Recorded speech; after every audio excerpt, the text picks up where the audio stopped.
Carly Fiorina wants to be America's first female president, and she joined us here in Hot Topics right now. Please welcome author of Rising to the Challenge, Carly Fiorina. Hey! So you were part of our Hot Topics last week, because supposedly you said if elected, you want to run your administration like American Idol. What does that mean exactly? I actually didn't say that. Was that I would use the same technology that is used all the time when Americans vote for shows like The Voice or American Idol. I'd ask the American people questions, you know, do you think it's okay that we have no idea where our money is being spent in the federal government? Press 1 for yes, 2 for no. See, I was hoping you'd make Ryan Seacrest your Attorney General. I was like, vote for him. Done. Got my vote. There you go. By the way, I have to say, I just am so thrilled to be on here. I've been a Whoopi groupie for like 20 years. So I feel starstruck. I really do. I have a question, Carly. So you've, to my knowledge, you've never held elective office. That's right. Or cabinet post, or have been in the military. That's right. How come you're the best person for the job? You know, ours was intended to be a citizen government. I think we've sort of gotten used to this idea that only a professional politician can run for office. Why? 80% of the American people now think we have a professional political class that's more focused on its power, privilege, and position than doing the work. I understand how the economy works. I understand how the world works. I understand how bureaucracies work, which is what our government's become. I understand technology, which is kind of important now. And I understand leadership. And I think this election is going to be about leadership. You know, speaking of leadership, you said that you've met more world leaders than any other candidate except for Hillary Clinton. And what did you mean by that? And what did those meetings entail that you think would help you as becoming president of the free world? Well, the statement is true. I've sat and talked with Vladimir Putin for about 45 minutes, about this close.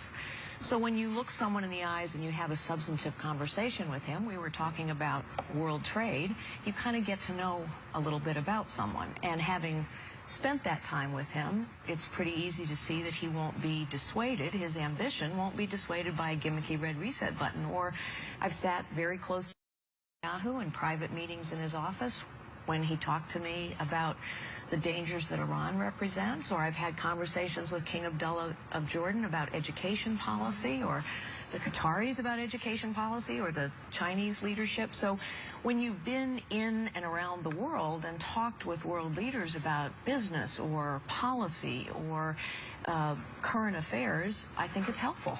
You know, it's funny that you say that because, you know, your response is very impressive, you know, and full disclosure, I'm not a Republican. I'm shocked. I'm working on it. Yeah, she's working on it. It's not going to work, but yes. You know, and Hillary, she was, you know, she represented our country, you know, when she worked for the Obama administration, you know, abroad. And, you know, but the thing that I would love to see you stand up against your opponents in the Republican field. And I'm very upset that certain TV stations, Fox, and CNN are going by the polling system. Who has the highest numbers will be able to get the first shot. And if Donald Trump enters the race, he says he's going to announce it in a few minutes. I think he just did. You know, that might mean that you're knocked out. And I just think that's so unfair because Bill Clinton, when he first started out, he would have been knocked out. Yeah. Ronald Reagan, when he first started out, he would have been knocked out as well. And how do you feel about that? Well, first of all, you're absolutely right that those people who ultimately became president would have been knocked out. I'm focused on trying to make it to the debates, so we'll see. But I think, as you can see from the headlines, all those networks are getting a lot of pressure now. So let's see what they do. But I am focused on trying to meet the goal. You know, I started out as a secretary in a little 9-person real estate firm, and I'm kind of used to being underestimated, so I'm sort of assuming I might make it to those first. I think you will. I think you will. Carly, I want to talk to you about being a woman in the Republican Party, because I think there's an impression that there are 6 of us, and we all talk, and that's not the case. Republicans are half the country, and there are a lot of really smart Republican women. I thought your run for the Senate was one of the best in the country during the cycle, and I think your run so far in the Republican primary is grabbing tons of headlines, but nothing you say makes more headlines than when you go after Hillary in a way that is deeply satisfying to the base of our party. But I wonder if you ever worry that, you know, I watch your avails, I watch the whole thing on C-SPAN. You have the most articulate defense of capitalism. You have the most specific economic message. You've met with all these world leaders, but the media is so obsessed with seeing a Republican woman take on Hillary. How do you balance that? Well, I think, first of all, that Hillary Clinton is going to be the nominee of the Democrat Party. And so if you're going to be running for president, you have to contrast yourself, in this case me, with Hillary Clinton. I'm not doing that because I'm a woman or because she's a woman. I'm doing it because this is a race for the most important leadership position in the world, and I think it's relevant that she has neither been transparent nor does she have a track record of leadership. But to your point, I talk about all kinds of things. I've probably answered 500 on-the-record questions or more since I launched for the presidency. I talk about all kinds of things, and yet somehow that's what the media picks up on. I don't know, you guys know the media probably better than I do. But quickly, and you're having a lot of success, so you don't have any plans to change course, right? I mean, you are, I think, the sharpest, and you're getting the most attention out of the whole field for your attacks and critiques. I think elections are about contrast, and I think that we really are at a pivotal point in our nation where we have to decide what policies will help lift everyone up. Look, I'm a conservative because I know no one of us is any better than any other one of us. Everyone has God-given gifts. Every one of us has the capacity to live lives of dignity, purpose, and meaning. And I think our principles work better to lift everybody up. I want to ask you, by the way, afterwards about your meeting with Putin, because I have a lot of questions about sitting so close to him.